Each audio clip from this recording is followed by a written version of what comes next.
Yeah. Have we got a show for you, right, Steve? Yeah, I think it's been like 2.5 weeks since the last time you and I did this, and I put Really? something out like 2 weeks ago. Oh, wow. Yeah, It doesn't seem like it. but yeah, we've got a few things coming up, and for today we're talking about 2004 Trevor Horn concert, and yeah, I'm Steven. That's my dad, Dan. This is Yesshift, and so 20 years ago today was this Prince's Trust concert celebrating Trevor Horn's producer career up to that point. And this, so the Prince's Trust was a charity, and, they help vulnerable youths. I think it's since changed its name to the King's Trust. But yeah, this concert featured performers from throughout Trevor Horn's production career, people he'd worked with, and it later got released as Slaves to the Rhythm or Trevor Horn and Friends. I think it's had a couple different titles, and you can see most of these videos up on his YouTube channel. There's just one that's missing for some reason. I don't know if they forgot to upload it or if it's forgot to make it public or something. But yeah, there's also a playlist on this channel called Prince's Trust, produced by Trevor Horn, 2004. It might be a little bit out of order, so the list of songs I'm gonna read in a moment, I think, is the actual order. But watching this, it reminded me of the memoir we talked about a while ago, Trevor Horn Adventures in Modern Recording. I feel like that and this concert are good companion pieces to each other, Yeah. because that book does touch upon the concert. It's kind of bookended by the concert, and yeah, we And you talked learned about all these artists too. I mean, you got ABC, Art of Noise, Dollar, Grace Slick, The Buggles. That band, yes. Yeah. It's just a phenomenal show. How do you top that as a tribute to his work without an example like that done by the actual musicians, Yeah, so good. and I do think reading the book, like having the context of that whole career before watching this whole thing, it really enhanced the whole thing.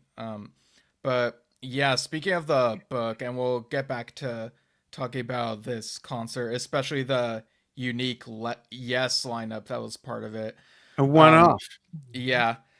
So the book is one of the prizes that's in our selection of prizes over at these Drum Talk TV Brilliance game shows we've been That's hosting. right. Yeah, the next one is later today at 6 p.m. Pacific, 9 p.m. Eastern US time. We'll show a commercial in a bit.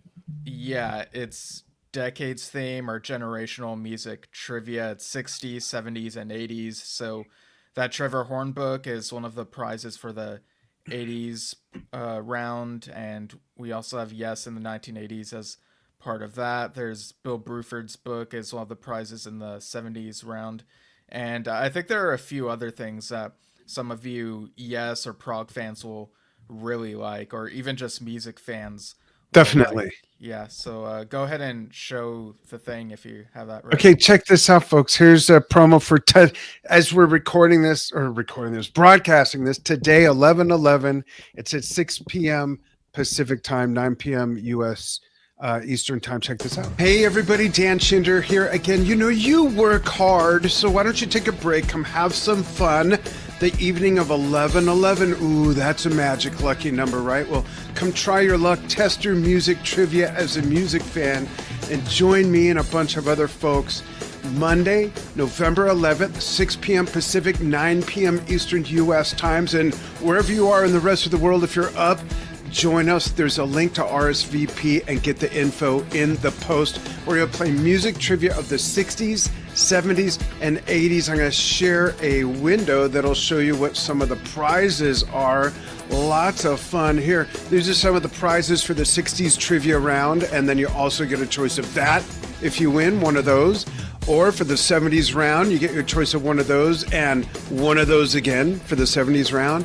Or if you're in the 80s trivia, when we get to that round and you win, you get one of those and again, one of those. And you can win more than one round. So let's see if you can come and beat out one of the reigning champions. We've got a couple that have been crushing it.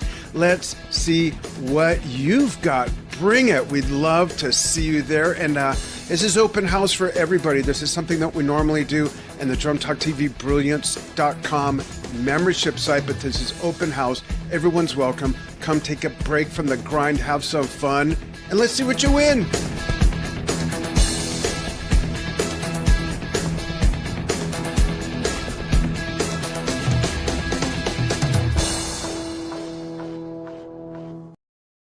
Wow, part of the video got trimmed there. That was weird, but that gives you an idea. And I put the notes in the chat, in the comments. Right, yeah. And we also have another round of this 60s, 70s, 80s trivia later this month as well. Am I allowed to say what date it is? Sure, go ahead. Yep, yeah, that's going to be November 21st at noon Pacific, 3 p.m. Eastern, 8 p.m. UK time. So hopefully some of you can make it to this one today, but if for some reason you're unable to make it, something comes up, that can happen. There is that other chance on the 21st. So yeah, and it's a lot of fun. These things are a lot of fun too. You'll meet some fellow music fans and fellow Yesshift and Drum Talk TV fans, and maybe even see people and you can win stuff. It's real stuff. Yeah, definitely. So getting back to this concert, so I'll run through the track list real quick, and then we can say general thoughts and then focus in on the yes portion of it. Yeah. So I'm reading this off of Discogs. So it lists Buggles, Video Killed the Radio Star, and Living in the Plastic Age. Then we have Dollars, Give Me Back My Heart. Grace Jones with Slave to the Rhythm. ABC then performed Poison Arrow, All of My Heart, and Look of Love. Then we got Close to the Edit by Art of Noise, featuring Alan White as one of the drummers on there. And he's also on this next one, Propaganda's Dr. Mabuse. And then we get Yes performing Cinema, Make It Easy, and Owner of a Lonely Heart. And then Belle and Sebastian's I'm a Cuckoo, and then Step Into My Office. And then Pet Shop Boys had Left to My Own Devices, and it also lists It's All Right here, and that's the one I couldn't find on YouTube. So again, I kind of wonder if maybe there's a behind the scenes reason for that, or maybe a YouTube privacy reason that needs to be adjusted. So I don't know. But then we have Lisa Stansfield with Takes a Woman to Know, Tattoo with All the Things She Said, and then Seal performed Killer and Kiss from a Rose and Crazy. Really cool seeing his stuff at the concert I went to last year. And then Frankie Goes to Hollywood, closing it out with Welcome to the Pleasure Dome, Two Tribes, and Relax. So you really do get a good amount of 80s stuff, and of course Seal with 90s stuff, and you get 2000s sounding stuff, like going from these Yes songs into Belle and Sebastian, which was like 2000s alternative sounding. It was kind of a jarring transition, but again, having all these performers really showed the breadth and scope of Trevor Horn's work, right? Well, especially when you consider that all of what you just mentioned are just small samples of it. That's the thing. Each of those bands not only owe their career to him, I think, but their sound. So think of how many music fans his work has affected, through all these different artists, because they don't all overlap. Just because someone likes Art of Noise or Frankie Goes to Hollywood doesn't mean they like Dollar, Seal, or Grace Slick, for example. Yeah, I do think there are some 80s songs where fans of 80s pop music could overlap. But when you think of Yes fandom, a lot of this, it's hard for me to imagine that most of the Yes fandom would actively seek out some of the songs on here. So it's quite different type of experience for any Yes fans who would want to check this out. But I think it's really well shot, well Yeah. Oh, I was going to produced. say the production, the stage production is great. And the whole big bandness, is that a word? Big bandness of Yeah, it all. You with know all what I the mean? with all the like additional musicians and stuff. Yeah. And yeah, like visually it's very blue with the lighting, so that made it really easy to pick which graphic I wanted to choose to promote this, the blue template thing. And I do like how at the beginning of the songs, on the screen it'll show the year that the song came out. Yeah. The And band and then the year. Yeah. That was cool. yeah, so you'd ping pong from like the 80s throughout and then to the 2000s, back to the 80s and 90s and stuff like that. And again, it's really cool watching this with the hindsight of what we know from, the little behind the scenes tidbits that he gives in his memoir. So, yeah, do you have any other thoughts on I do. some of the artists here before we focus on the Yes aspect? I do. And there's a song I just need to look at to give me a sec here. Okay. Um, what song was it? I think it was this Art of Noise song. Let me just check real quick. Oh, close to the edit. Yeah, I had no idea that Trevor had those kind of chops on bass. Oh, yeah, he's really good, yeah. Yeah, I mean, that is such a cool song. Grace Slick's performance was awesome too. To me, that's when the whole like show band got to really show off and and that's the other thing that even though most of them are from the same ish era, from the same producer, the shift from one song, to the next or one band to the next, all these different styles and everything were just great. The only thing that bummed me out was Grace Slick had on, and this isn't really a spoiler, sort of a mask. I'm going to say a head or face ornament, and it kind of hid her face a bit. And she's a gorgeous lady. I remember finding out about her when she first hit the scene years and years and years ago. Other than that, it was amazing. Of course, she had to show off her legs, but just a great performance by all the musicians and the bands and Downes and but yeah, he did that thing with that band. Yes, let's talk about that. Right, yeah. And yeah, I do like that it began with Buggles songs because that was really early in his career. But yeah, onto the Yes portion. So, like I mentioned, we see this lineup of Trevor Rabin, Chris Squire, Steve Howe, Geoff Downes, and Alan White. And there are a couple other additional musicians, I think, from what I remember. But yeah, those are the Yes members here on the stage playing Cinema, and then, Make It Easy, the intro that they'd play live for Owner of a Lonely Heart, and then going into Owner of a Lonely Heart with Trevor Rabin on lead vocals for that. So yeah, I remember coming across this on YouTube in the late 2000s, and you and I both thought it was kind of weird. Like we hadn't like known about this, but Right. yeah, overall impressions on this watch.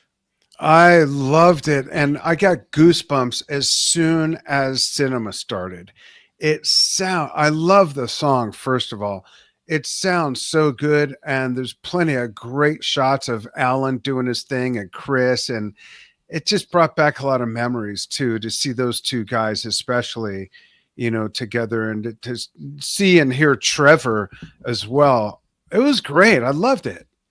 Yeah, and the fact that they only played, like 80s Yes stuff, and that Steve Howe was there, I think he was a really good sport about the whole thing, because Yeah.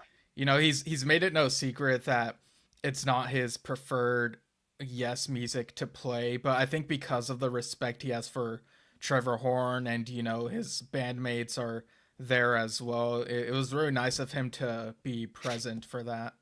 Absolutely. Um, what else would you have liked to have seen that lineup play? That's a good question, and I think I was gonna have a similar question, but yeah. Before I forget, we also see Geoff Downes on the keytar during cinema. I thought that Yeah, was a unique thing there, it but was great. but I think it would have been cool to see this lineup attend or attempt a drama song.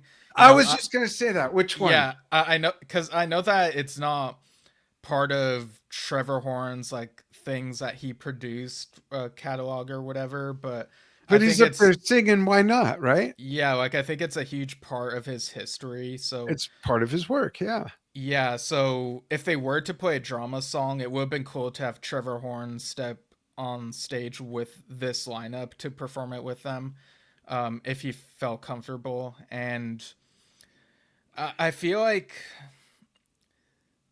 maybe Tempest Fugit. I mean, that's one he felt fine trying to sing on their 50th anniversary tour, and it might not have been exactly the same as on the album, but it's a somewhat short Yes song, and I think one that may have been was it a single? Maybe it was. I don't know. But what would be your choice? Does it really happen?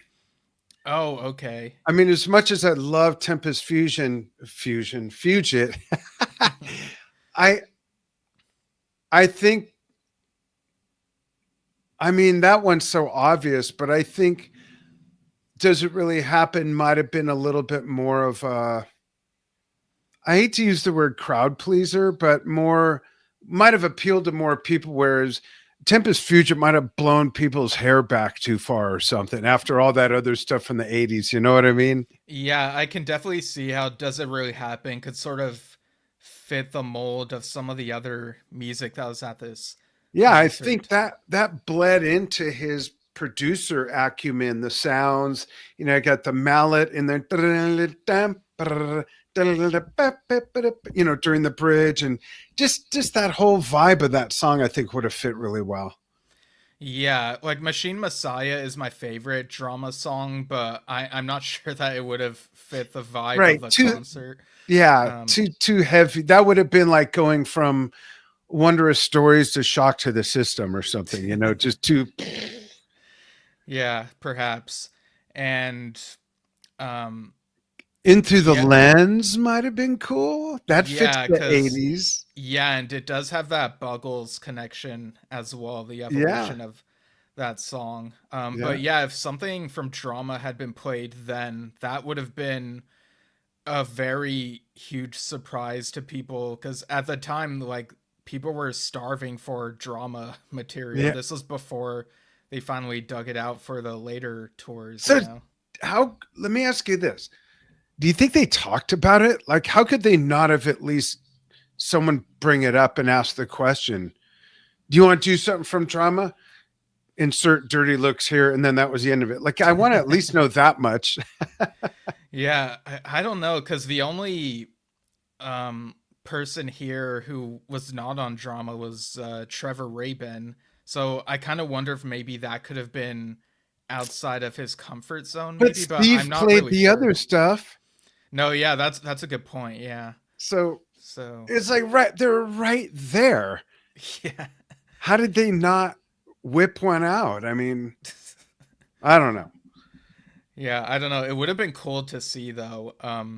And oh, we have a comment from Harry Whitley who says, "Love the whole Trevor Horn concert." Yeah, Yeah. uh, yeah. Let us know if you have any favorite parts of that concert, Harry. Thanks for tuning in.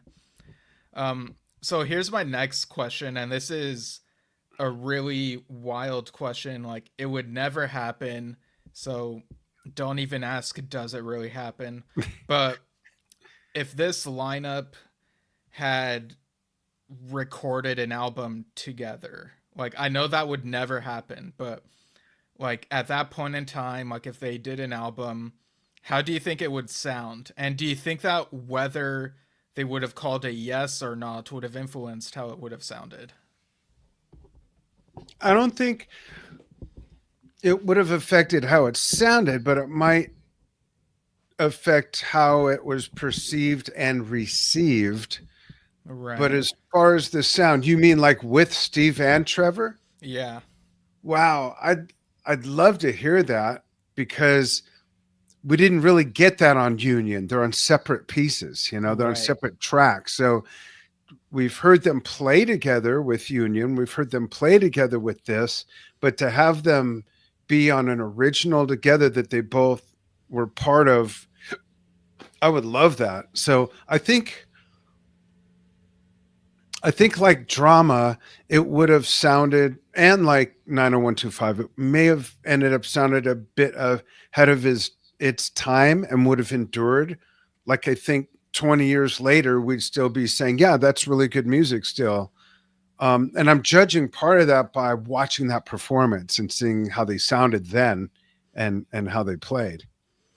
Yeah. And when it comes to the name, I don't think the name would have influenced the music sound either, because whether it be like the 90125 era Yes, or whether it be the recent Yes albums, it feels like they weren't trying to sound too much like what people think of when it comes to 70s Yes. They're trying to ex- do the sounds like whatever feels organic and what feels right to them. So Right. yeah, And what else could you call it besides Yes? Everyone in the band had been in Yes or uh, was in Yes at the time. So I can't yeah, even imagine an alternative name or a reason for it. yeah, I don't know, because maybe it could have been their last names, but that would have been a mouthful.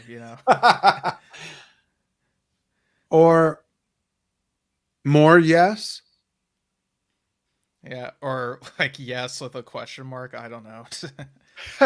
But yeah, like I know it's like a scenario that would never happen, but it really Yeah. makes you think. And seeing Trevor sing owner on lead, it's another reminder to me that if Yes had been cinema, like, if for whatever reason, if John Anderson had not rejoined them, I do think Trevor could have carried as the lead singer if it Oh was yeah. cinema. Especially given, his solo work, you know, he's got a Yeah. great voice. Yeah, he easily could have done that. Even listening to the phrases he does sing lead on the Yes albums he sang lead on. Yeah, for sure. Lift Me Up, Changes, Owner of a Lonely Hearts. There's so much of him singing lead. Yeah, there is. And he sounds great on his solo work. And um yeah, so and this was at a time when he was just making film scores, and I feel like me saying just making film scores makes it sound like I'm minimizing film score work, but what I'm saying is it was very instrumental stuff. And so Right. this was like the first time in 10-ish years, I think, that people got to see him sing in concert again. Sort And of the same situation with ARW. And he told us that for that, he really had to get in shape for it for the same reason that you're saying, that he had been doing nothing but film scores. And now these guys want to go out on tour with an album. yeah, but between this in 2004 and ARW in 2016, there was also that one-off thing where during, I think it was Yes's in the present tour, maybe it was late 2000s or early 2010s, and we talked about this a little bit with Trevor in one of our interviews with him, where he got to play Owner of Lonely Heart with the band, as I think it might have been like one of the encore songs or something. But yeah, Yeah. that was kind of a random guest appearance, but it was in Los Angeles, so I'm sure Chris Squire was able to like phone him up and be like, "Hey, you got to play with us," type thing. Yeah. And he has said how persuasive Chris always was. No, yeah. Yeah, like It's a great show. I don't remember if Enja is a fan of, that's my wife, for those who don't know, is a fan of Grace Slick. I know we've talked about her before, but I want to show her this. I don't remember if I've ever shown her this. I just thought Grace's performance on that was great. Yeah. Um, yeah, I'm trying to remember if there was anything else I was gonna say. Do you, But yeah, did, so this concert is I think around 2 hours long, and yeah, so it's not too long of a watch, you know. But sorry, yeah. were you about to say something? Yeah, I was going to say, do you recall how it was brought about that this was the show put together for that Princess Trust engagement? It might be in the book. I know he talks about uh something to do with Grace Jones. Like I think there was a little bit of a thing they were trying to get together with the performance there. But yeah, I'd have to look at the book again. It's Yeah, I been don't a recall. while. Yeah. Um, Like, is Prince Charles a huge fan, or did that have anything to do with it? I wonder. Like, who's decides who's gonna? You'd think there's some protocol for that. yeah, actually, that does sound vaguely familiar, but yeah, I'd have to look at the book again. I just haven't made time for Yeah. it. But yeah, um, I'm trying to look something up, but I don't want to like Yeah, make no any worries. mistake if I'm like misremembering Yeah, something. no, that's okay. Folks, let us know if you've seen this show. If not, it is so good. In fact, I might be able to grab a link really quickly. Let me just think of where that is. Here it is. One sec. I'm going to put a link in there so that people can enjoy this because it's great. So just bear Okay. with us. Steve's looking for one thing. I'm looking for another. Your channel, go to history. Oh, video's going to start. Where's the history of?